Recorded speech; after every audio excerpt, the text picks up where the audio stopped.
بسم اللہ الرحمن الرحیم نحمده ونصلی ونسلم علی رسول الکریم اما بعد۔ آج کی تراویح میں الحمدللہ 21ویں پارے کی تلاوت ہوئی۔ اللہ تعالی ارشاد فرماتے ہیں وَكَأَيٍّ مِّن دَابَّةٍ لَّا تَحْمِلُ رِزْقَهَا،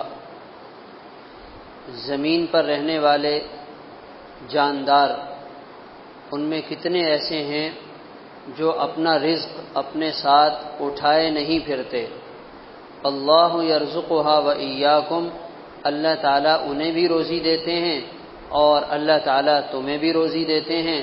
وہو السمیع العلیم، اللہ تعالیٰ جاننے والے ہیں اور سننے والے ہیں۔ گویا یہ پیغام دیا کہ ہم زمین میں رہنے والے پرندوں کو بھی رزق پہنچاتے ہیں، ہم ان کی روزی کا بھی انتظام کرتے ہیں اور ہم تمہیں بھی رزق دیتے ہیں اور تمہیں بھی ہم روزی عطا کرتے ہیں۔ اور انسان تو ایسا ہے کہ اللہ تعالیٰ نے اسے اشرف المخلوقات بنایا ہے اور اللہ تعالیٰ نے اس کے رزق کے نظام کو ایسا خوبصورت بنایا، جو زمین میں رہنے والی دیگر مخلوقات ہیں ان کا رزق خاص ہے۔ شیر کی خوراک خاص ہے، وہ وہی خوراک لے گا، اس کے علاوہ نہیں کھائے گا۔ گائے، بھینس، بکری، دمبا، ان کی خوراک خاص ہے، یہ وہی کھائیں گے، اس کے علاوہ نہیں کھائیں گے۔ جو زمین پہ چلنے والے چھوٹے چھوٹے پاؤں والے جو مخلوقات ہیں اور مرغیاں ہیں، بطخیں ہیں، پرندے ہیں، ان کی خوراک جو ہے وہ ہے جو دوسروں سے مختلف ہے۔ تو اللہ تعالیٰ نے ہر مخلوق کی خوراک کو خاص کر دیا۔ سمندر میں رہنے والی مچھلی وہ ہر چیز نہیں کھاتی ہے، اس کی خوراک خاص ہے، مگر انسان کو یہ اعزاز بخشا کہ اللہ تعالیٰ نے انسان کے لیے کئی طرح کی خوراک کا انتظام کر دیا۔ اور یہ جو اللہ تعالیٰ نے فری کی مشین ہمیں دی ہے، یہ 32 جو ہمارے منہ میں لگی ہوئی ہے، اور یہ جو زبردست نظام اللہ تعالیٰ نے ہمارے منہ کے اندر رکھ دیا ہے، یہ مشین فری میں 24 گھنٹے کام کرنے کے لیے حاضر ہے، نہ چارجنگ کی ضرورت ہے نہ کسی اور چیز کی ضرورت ہے۔ اور اللہ تعالیٰ نے جو 32 دانت بنائے ہیں، اس میں علماء فرماتے ہیں اللہ تعالیٰ نے جبڑا رکھ دیا، جو چبانے والی غذا ہے، یہ جبڑا جیسے مشین گرینڈ کرتی ہے تو یہ جبڑا اس خوراک کو گرینڈ کر رہا ہوتا ہے۔ اور کچھ خوراک ایسی ہوتی ہے جس کے لیے نوکیلی چیز کی ضرورت ہوتی ہے، تو اللہ تعالیٰ نے نوکیلے دانت بھی رکھ دیے اور سامنے والے دانت ہموار بنا دیے، اس کے ذریعے انسان کاٹ سکتا ہے۔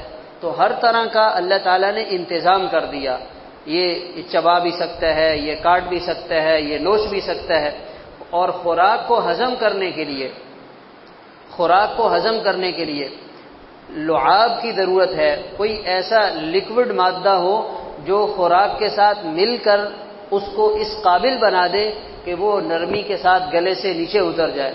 تو اللہ تعالیٰ نے زبان کے نیچے پانی کا چشمہ رکھ دیا، جیسے لقمہ منہ میں جاتا ہے یہ چشمہ حرکت میں آ جاتا ہے، یعنی اندر چشمہ ہے، پانی ذخیرہ ہے، اگر وہ چشمہ ایک دم سارا باہر آ جائے تو بھی انسان کے لیے پریشانی ہو جائے، اور اگر بالکل سوکھ جائے تو ہر لقمے کو نیچے اتارنے کے لیے کیا کرنا پڑے گا؟ پانی کا گھونٹ لینا پڑے گا۔ اللہ تعالیٰ نے رزق کا ایسا زبردست نظام بنایا۔ پھر اس خوراک کو نیچے اتارنے کے لیے اگر یہ زبان کا سسٹم نہ ہوتا، انسان لقمہ منہ میں ڈالتا، چباتا، لعاب اس کے ساتھ مل جاتا، اب اسے حلق سے نیچے اتارنے کے لیے انگلی سے اس کو نیچے کرنا پڑتا، تو انسان کتنا پریشان ہو جاتا۔ اللہ تعالیٰ نے ایسا زبردست نظام بنایا کہ یہ زبان اس خوراک کو دھکا دیتی ہے اور وہ نرمی سے، آرام سے گلے سے نیچے اتر کے سیدھا معدے میں چلا جاتا ہے۔ پھر آگے معدے کا اتنا لمبا چوڑا نظام ہے، یہ اللہ تعالیٰ فرما رہے ہیں اللہ یرزقها وإیاکم، یہ کون کر رہا ہے؟ یہ اللہ تعالیٰ کر رہے ہیں۔ انسان کہتا ہے کہ نہیں بھائی، اوپر اللہ تعالیٰ کر رہے ہیں اور نیچے میں ہوں اور میرے ساتھ میرا داماد ہے۔ انسان کی سوچ یہ ہوتی ہے کہ اللہ تعالیٰ بھی کر رہے ہیں اور میں بھی کر رہا ہوں۔ انسان سے جو کچھ ہو رہا ہے نظر یہی آ رہا ہے کہ یہ انسان کر رہا ہے، لیکن اس کے پیچھے جو قدرت کام کر رہی ہے، جو طاقت اس کے پیچھے کار فرما ہے، وہ اللہ تعالیٰ کی ہے۔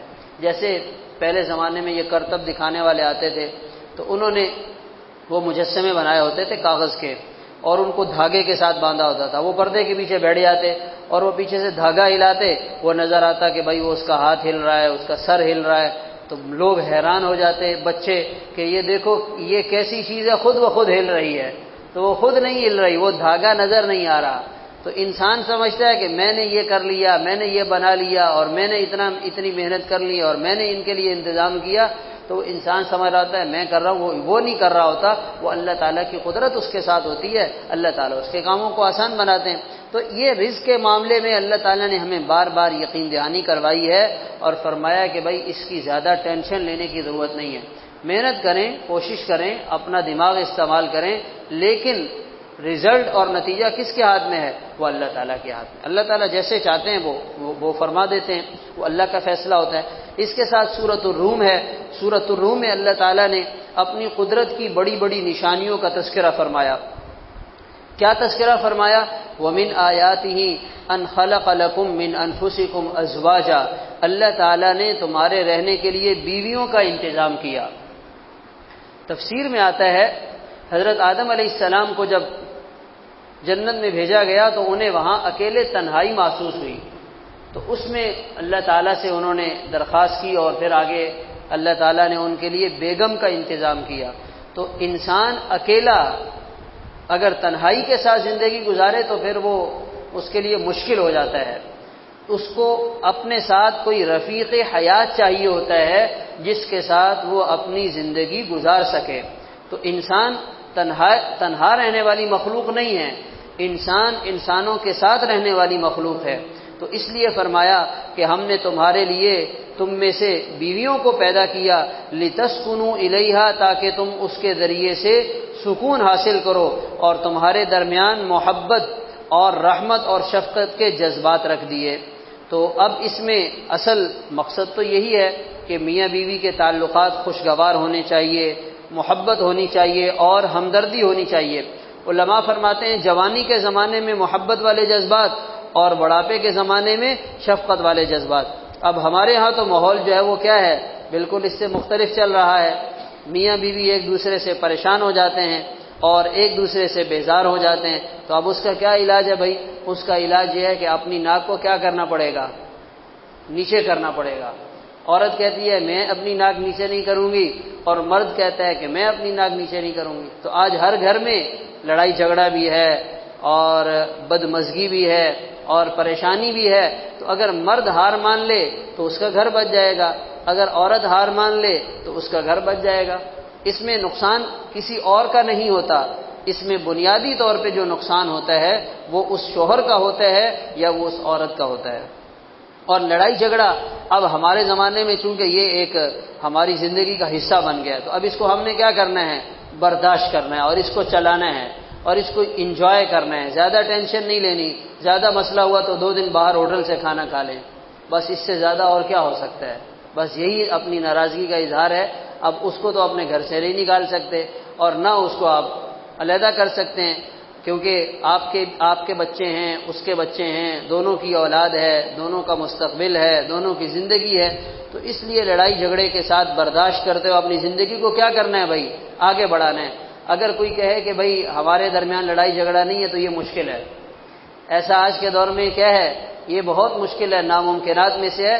انسان ہے، اب وہ عورت کے جذبات اور اس کی سوچ اور اس کا مزاج بالکل الگ ہے، اور مرد کا جذبہ اور مرد کی سوچ وہ بالکل مختلف ہے۔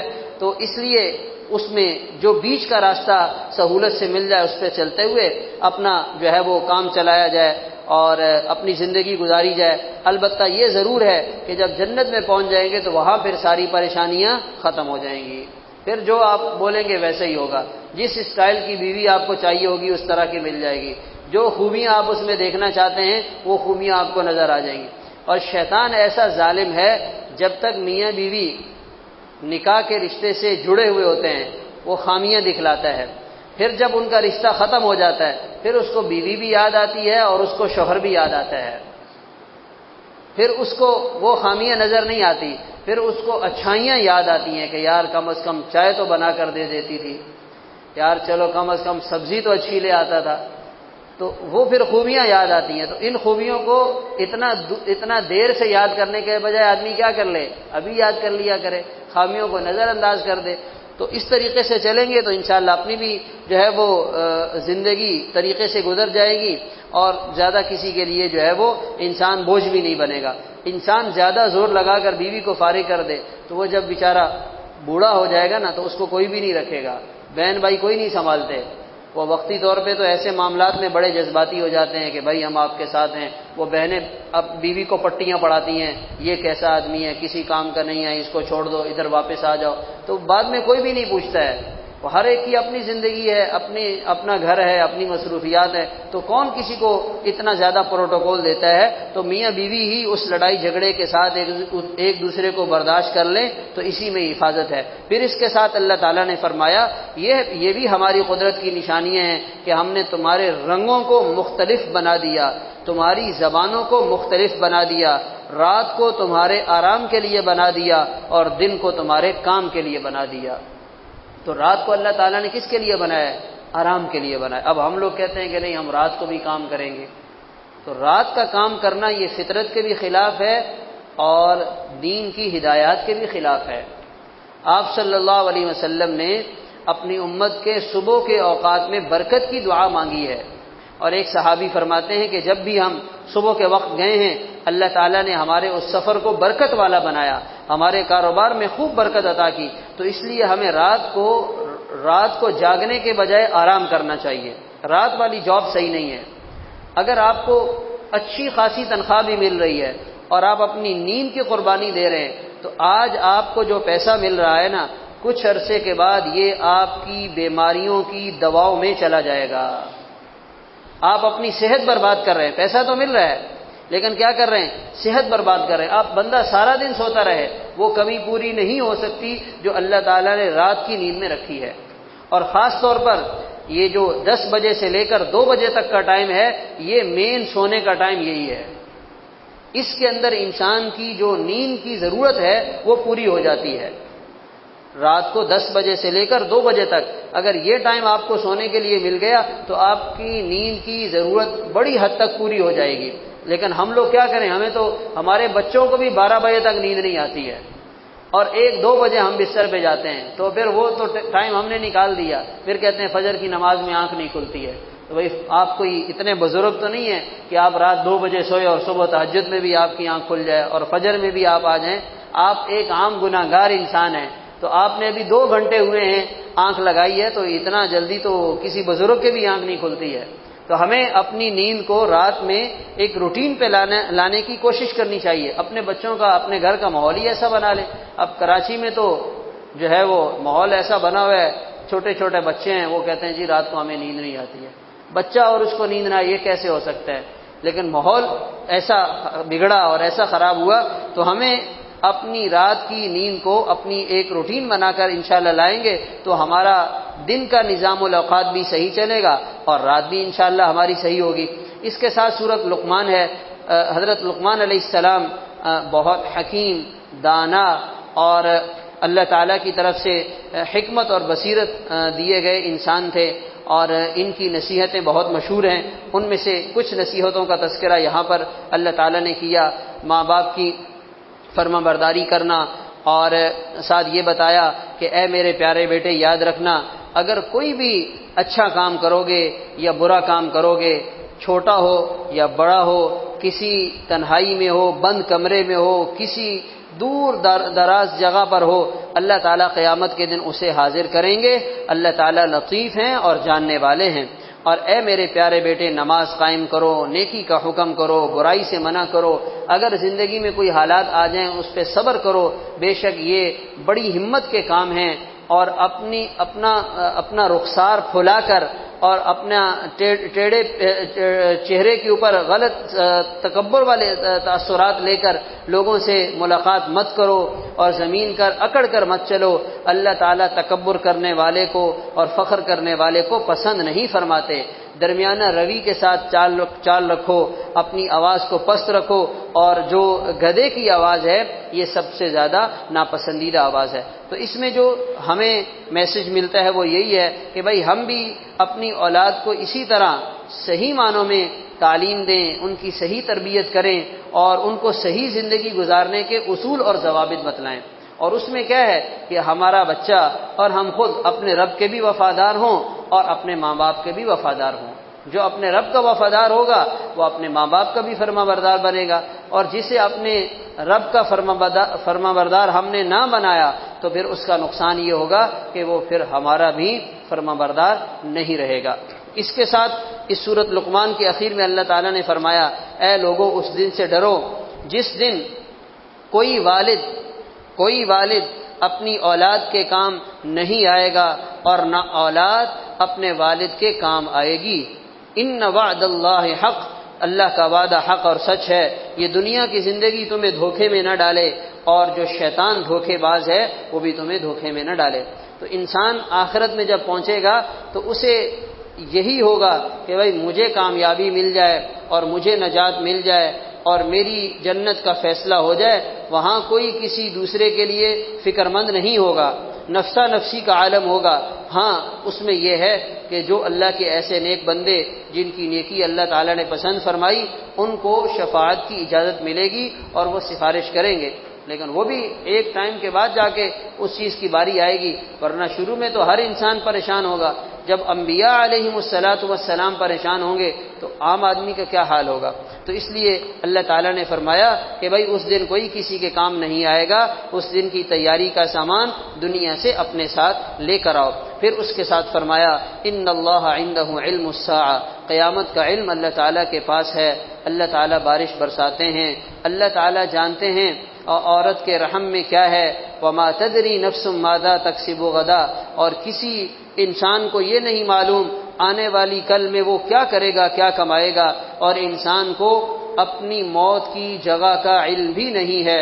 ان اللہ علیم خبیر، اللہ تعالیٰ علیم ہیں اور جاننے والے ہیں۔ یعنی یہ غیب کی چیزوں کا علم یہ صرف اللہ تعالیٰ کو ہے، صرف اللہ تعالیٰ کو ہے۔ قیامت کب آئے گی انسان کو اس کا کچھ بھی پتہ نہیں ہے۔ البتہ قیامت کی علامات آپ صلی اللہ علیہ وسلم نے بتلائی ہیں، قیامت کی علامات بتلائی ہیں کہ بھئی یہ علامات ہیں، یہ بڑی علامات ہیں، یہ چھوٹی علامات ہیں۔ باقی وہ قیامت کب ظاہر ہوگی اور وہ حادثہ کب پیش آئے گا، اس کا یقینی علم صرف اللہ تعالیٰ کو ہے۔ اب ہمارے زمانے میں جیسے بڑی علامات ہیں، دجال کا آنا ہے، یاجوج ماجوج کا آنا ہے، اور اس کے علاوہ اس قسم کی چیزیں ہیں، تو اب ہمارے زمانے میں لوگوں میں کیا چیز آ گئی ہے، لوگ ان چیزوں کی معلومات کے تجسس میں لگے ہوئے ہیں۔ ہاں بھائی دجال آئے گا، کہاں آئے گا، کس کے ساتھ آئے گا، اس کے ساتھ کون ہوگا، تو ان معلومات کے چکر میں پڑا ہوا ہے اور آخرت کی تیاری سے غافل ہے۔ یہ چیز غلط ہے۔ آپ کو دجال کی تمام تر تفصیلات کا پتہ چل گیا اور آپ کی اپنی زندگی ایمان والی نہیں ہے تو آپ تو دجال سے نہیں بچ سکیں گے۔